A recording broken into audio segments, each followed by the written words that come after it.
गांव के छोटे से कोने में बसा था रामपुर, जहां मिट्टी की खुशबू में अपनापन था।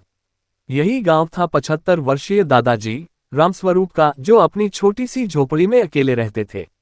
उनके बेटे रमेश ने शहर की चकाचौंध में अपनी दुनिया बसा ली थी और सालों से लौटकर नहीं आया था।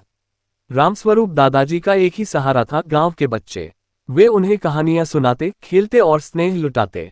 गांव के लोग भी उनका बहुत सम्मान करते थे, मगर उनके दिल का एक कोना हमेशा बेटे की याद में खाली रहता। एक चिट्ठी की आस। एक दिन डाकिया आया और एक चिट्ठी छोड़ गया।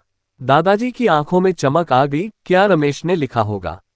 मगर वह गांव के सरपंच की चिट्ठी थी। गांव में अब पक्की सड़क बनने वाली थी, जिसके लिए कुछ घरों को तोड़ना था। दादाजी की झोपड़ी भी उसी रास्ते में थी। सरपंच ने समझाया, दादाजी, सरकार मुआवजा देगी, आप बेटे के पास शहर चले जाइए। दादाजी चुप थे। गांव उनका जीवन था, मिट्टी उनकी पहचान थी। मगर अब जाना ही पड़ेगा। बेटे की चिट्ठी। 2 दिन बाद आखिरकार रमेश की चिट्ठी आई, लेकिन उसमें भावनाएं नहीं, बस कुछ शब्द थे। पिताजी, आपको गांव छोड़ना ही होगा।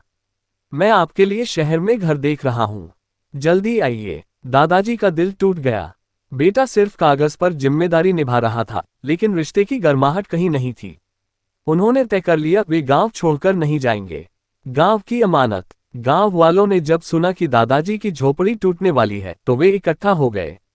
बच्चों से लेकर बुजुर्ग तक सब उनके पास आए और बोले, दादाजी, आप हमारे अपने हैं, हम आपको जाने नहीं देंगे। गांव वालों ने मिलकर पंचायत से अनुरोध किया कि सड़क का नक्शा थोड़ा बदला जाए। आखिरकार गांव की एकता जीत गई और सरकार ने नया रास्ता मंजूर कर लिया। दादाजी की झोपड़ी बच गई। रामस्वरूप की आंखों में आंसू थे, मगर इस बार ये आंसू दुख के नहीं, खुशी के थे। उन्होंने महसूस किया कि उनका असली परिवार यही गांव था, यही मिट्टी, यही लोग। सीख। रिश्ते खून से नहीं, भावनाओं से बनते हैं। जो अपने पास होते हैं वही सच्चे होते हैं।